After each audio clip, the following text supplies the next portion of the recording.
నమస్తే గురుగారు. ఓం శ్రీ మహాగణాధిపతయే నమః. గురుగారు, ముఖ్యంగా ఈ రోజుల్లో ప్రతి మనిషికి నరదిష్టి నరగోల ఎక్కువైపోతుంది. కష్టపడి సంపాదించి కొని ఎదుగుతున్నా చూడలేని వాళ్ళు, బయట వాళ్ళు చూడలేరు, చుట్టాల్లోనే చాలా మందికి చూడలేని వాళ్ళు ఉంటారు. రకరకాల ఏడుపులు, పని పాట లేకుండా అలా ఏడుస్తూనే ఉంటారు.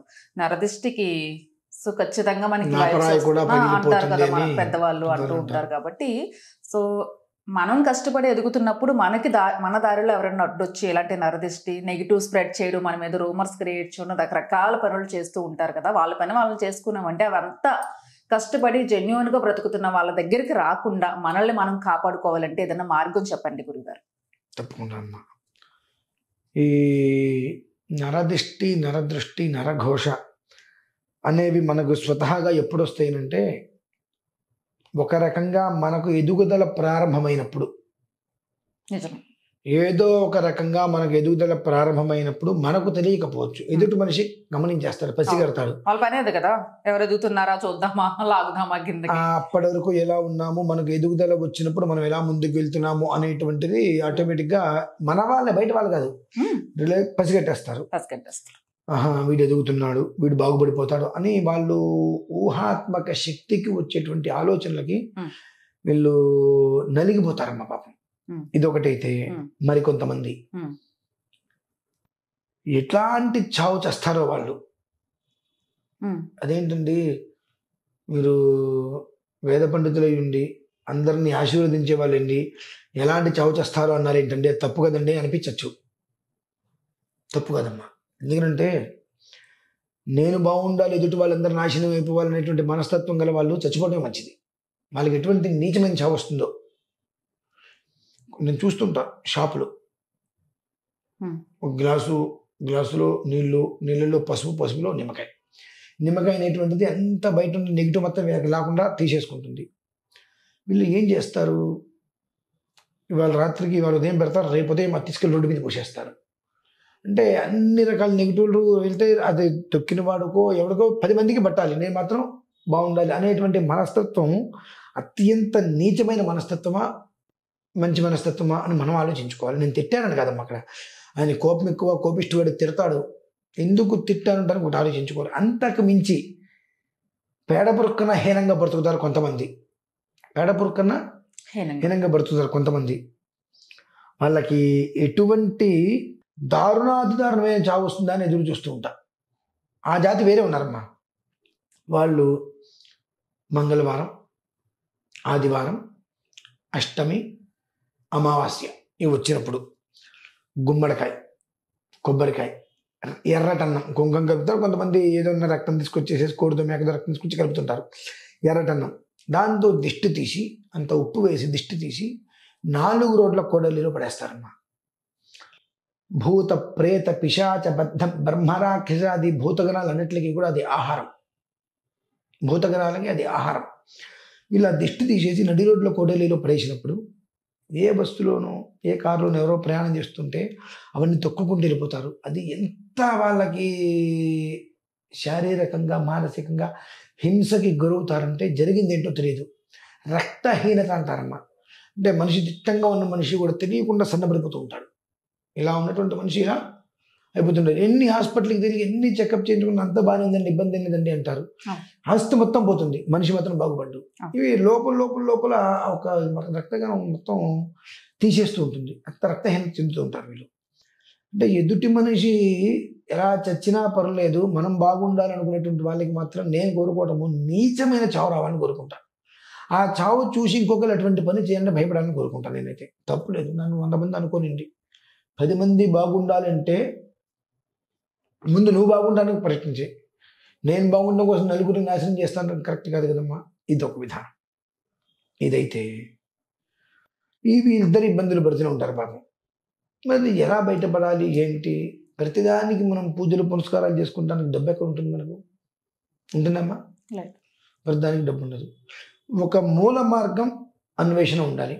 అలానే కొంతమంది మన ఇంటికి వచ్చి భోజనానికి వస్తారు, కొంతమంది అడుగు మన ఇంట్లో పడతారు. మన ఇల్లు మొత్తం కూడా చక్కగా పచ్చగా ఉన్న ఇల్లు చాలా దారుణంగా తయారవుతుంది. మనం ఎక్కడికైనా భోజనానికి వెళ్ళినా, మనం భోజనం చేస్తున్నప్పుడు ఎవరైనా చూసినా కొన్ని కళ్ళకి మనకి వాంతింగ్స్, తలకాయ నొప్పి చాలా ఒక రకమైన యాతన కాదు అనుభవిస్తూ ఉంటాం. వీటికి ప్రతిదానికి ఒక మూలం అనేటువంటిది బయటపెట్టడానికి కావాలి.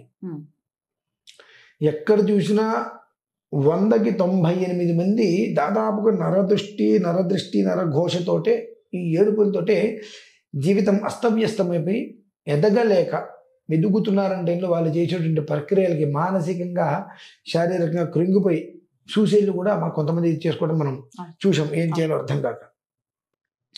ఇటువంటి వాటి నుంచి బయటపడాలి అంటే ఒక రక్ష అనేటువంటిది ప్రతి మనిషికి అవసరం అండి. ఇప్పుడు నా నుదుటిని ఉంది చూసారా, తిలకం, అది రక్ష అంటారు దాన్ని. కొన్ని ఇటువంటి ఇబ్బందులు అనుభవించామమ్మా. ఆవేదన ఎలా ఉంటుంది, ఒక మనిషి మన ఇంట్లోకి వచ్చి వెళ్ళిపోయిన తర్వాత ఆ ఇంటి వాతావరణం ఎలా ఉంటుంది అంటే పచ్చటి చెట్టు ఎండిపోవటం. నా ఇంట్లో మారేడు చెట్టు కూడా ఎండిపోయిందమ్మా. చక్కటి మారేడు చెట్టు ఎండిపోయింది. ఇంటి ముందున్న మామిడి చెట్టుకి కనీసం పూత కూడా రాలేదు.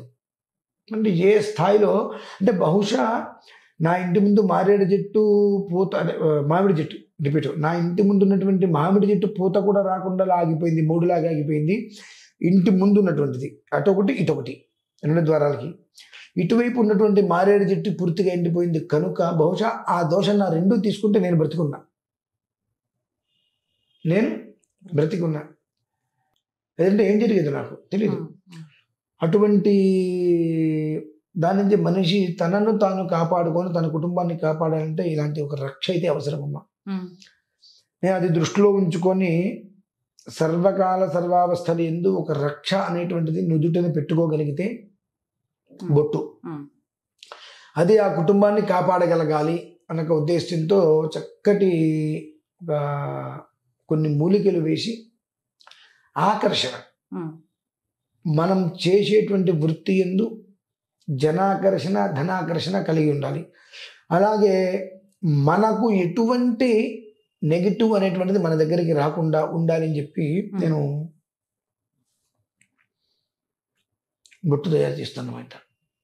మీరు తయారు చేయించారు? ఒక 14 రకాల మూలికలు ఇందులో ఉంటాయి. ఒకసారి మీరు స్మెల్ చూడండి. కొంచెం మీరు తీసుకొని కొంచెం ఊరికే ఇలా ఉంది కదా, గోరులు తగలకుండా ఇలా తీసుకొని అనుకోండి. సాయంత్రానికి కూడా ఈ స్మెల్ పోదు. ఊరికి ఇలా అనేసేసుకుంటే సాయంత్రం స్మెల్ పోదు. ఇలా రాసేస్తున్నాం అనుకోండి, రేపు ఉదయం వరకు ఈ స్మెల్ పోదు. ఎంతటి సువాసన అంటే ఈ మూలికలు మనకు దొరకడం కష్టమమ్మా. అంటే ఆకర్షణ ఉండాలి, అంటే ధనాకర్షణ ఉండాలి, జనాకర్షణ ఉండాలి. మన దగ్గరికి నెగిటివ్ అనేటువంటిది రావద్దు. రాకుండా ఉండాలంటే అది ట్రాన్స్పరెంట్ అంటారు ఇంగ్లీష్లో. ట్రాన్స్పరెంట్ అంటే పెట్టుకున్నా కనిపించదు. అంటే రోజు బొట్టు పెట్టుకోవాలి. బొట్టు పెట్టుకున్నా కనిపించదు. నేను అందులో ఇంకో 2-3 రకాల మూలికలు కలిపి నేను పెట్టుకున్నా కాబట్టి నాకు కనిపిస్తుంది ఇట్లా.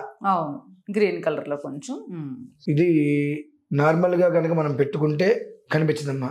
నేను పెట్టుకునేటువంటిది ఇంకో 2-3 అందులో విశేషంగా కలుపుతాను. కలిపినప్పుడు అది ఆకుపచ్చ కాదు, మెరూను కాదు, నలుపు కాదు.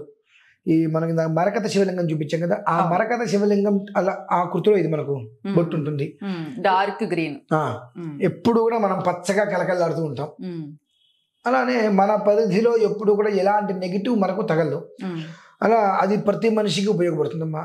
నేను అనవసరమైంది సమయం కాంది ఒక విషయం చెప్తా, కానీ దీనికి చాలా ఉపయోగం.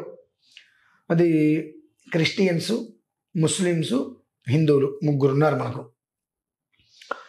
ఇందులో సిగ్గుపడే వాళ్ళు మన హిందువులే. అదేంటండి అంటే క్రిస్టియన్స్ మెల్లో సిలువు వేసుకుంటారు, ఏమాత్రం వాళ్ళు మొహమాట పడరు. నా జీసస్ అంటారు, వేసుకుంటారు. ముస్లిమ్స్ బుర్కా వేసుకుంటారు, ఎంత ఎండాకాలమైనా పైనుంచి కింద వరకు కూడా బుర్కా వేసేసుకొని ఉంటారు. వాళ్ళు మేసం తీసుకొని గడ్డం పెంచుకోవడానికి కొంచెం కూడా మొహమాటం సిగ్గుపడరు. కానీ మన వాళ్ళు మొహాన్ని బొట్టు పెట్టుకోవాలంటే ఇబ్బంది. గుళ్ళోకి వెళ్ళే ముందు చక్కగా లంగా జాకెట్ వేసుకోండి, చీర కట్టుకోండి అని అంటే వాళ్ళు మా డ్రెస్ మీద కామెంట్ చేస్తారా అని చెప్పి. అంటే అన్నిట్లలోనూ కూడా మనం అంతా రివర్స్లో చేస్తాం, మనకంతా సవ్యంగా రావాలని కోరుకుంటూ ఉంటారు. ఇటువంటి అంటే బొట్టు గురించి నేను మాట్లాడాల్సి వచ్చింది. అందుకనే ఈ బొట్టు ఇది కనిపించదండి ఎవరికి. మీరు పెట్టుకుంటే మొహాన కనిపించదు. ఒకరితో నాకు సంబంధం లేదు, నా జీవితం నాకు బాగుండాలి అనుకునేవారు 1,00,000 అనుకుంటారు.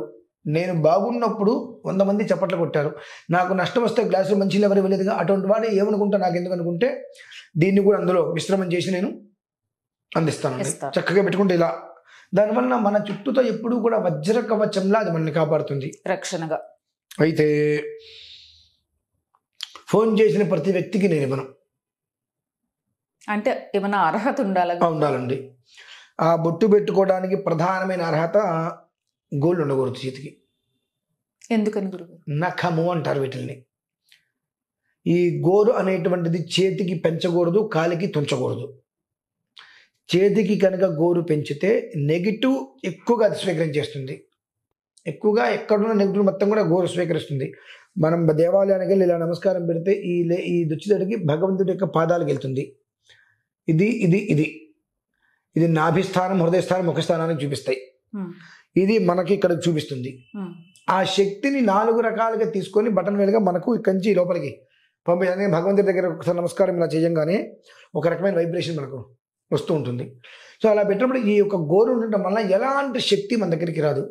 అటువంటిది 14 రకాల మూలికలు వేసి కాస్త మంత్రశక్తితో మనం తయారు చేస్తున్నప్పుడు దాని మీద నేను గోరు పెడతాను అంటే అది మీకు నెగిటివ్ ఇస్తుంది, పాజిటివ్ రాదు. అంటే నెగిటివ్ అంటే మీకు ఉపయోగం ఉండదు. మీరు తీసుకొని పెట్టుకొని నేను పెట్టుకుంటున్నాను గురుగారు, నేను బొట్టు పెట్టుకుంటున్నాను, నాకు ఫలించట్లేదండి అంటే నేను దానికి ఎలాంటి సమాధానం కూడా స్పందనకు నా దగ్గర నుంచి మీకు తిరిగి రాదు. గోర్లు లేవు అనుకున్నప్పుడు తీసుకోండి, ఏ స్థాయికి తీసుకెళ్తుంటుందో అది మీరు మిమ్మల్ని మీరే గమనించుకోవాలి. అంటే చెప్తే నేను వచ్చిన తర్వాత గోరులు తీసేసుకుంటా, గోరు తగిలిందా అందులో ఇక మీకు ఎలాంటి ఉపయోగం ఉండదు. ఏదో 10 మంది పెట్టుకున్నారు, నేను పెట్టుకున్నాను అంతే. లేదంటే తీసుకొని ఇలా రాసుకున్నాను, మంచి సువాసన వచ్చింది, అందుకు తప్పితే మీకు ఇంకొంతగా అది ఉపయోగపడదు. గోర్లు లేకుండా మీరు పెట్టుకున్నారా, ఈ దినదినాభివృద్ధి మనం చూస్తాం. 4 రోడ్ల కూడలిలో వేసేటువంటి దారుణంగా గుమ్మడికాయలు, కొబ్బరికాయలు అన్నీ ఎర్రన్నం వేసేస్తే విధాయిస్తేప్పుడు ఆ నరక యాతన, హాస్పిటల్కి వెళ్తే మనకు ఎన్నో టెస్టులు చేయించుకున్నా అంతా నార్మలే అంటారు, కానీ ఆ లోపల ఉన్నటువంటి నరక యాతన ఏదైతే ఉంటుందో దాని నుంచి బయటపడటానికి పూర్తిగా అది రక్షగా ఉంటుందండి. ప్రతి కోరిక అవసరం ఈ రోజుల్లో, రక్షణగా ఉంటుంది, నరగోలు ఉండదు, ఎలాంటి ఇబ్బందులు మన దరిచారు, అనారోగ్యాలు కూడా రావు కాబట్టి సో అందరికీ అవసరము, ఉపయోగపడుతుంది అందరికీ. మీకు అవకాశం ఉంది అనుకుంటే వీడియోలో వస్తున్న నెంబర్కి మీరు కాంటాక్ట్ తీసి చేసుకోవచ్చు. అంతేనమ్మా. నమస్తే.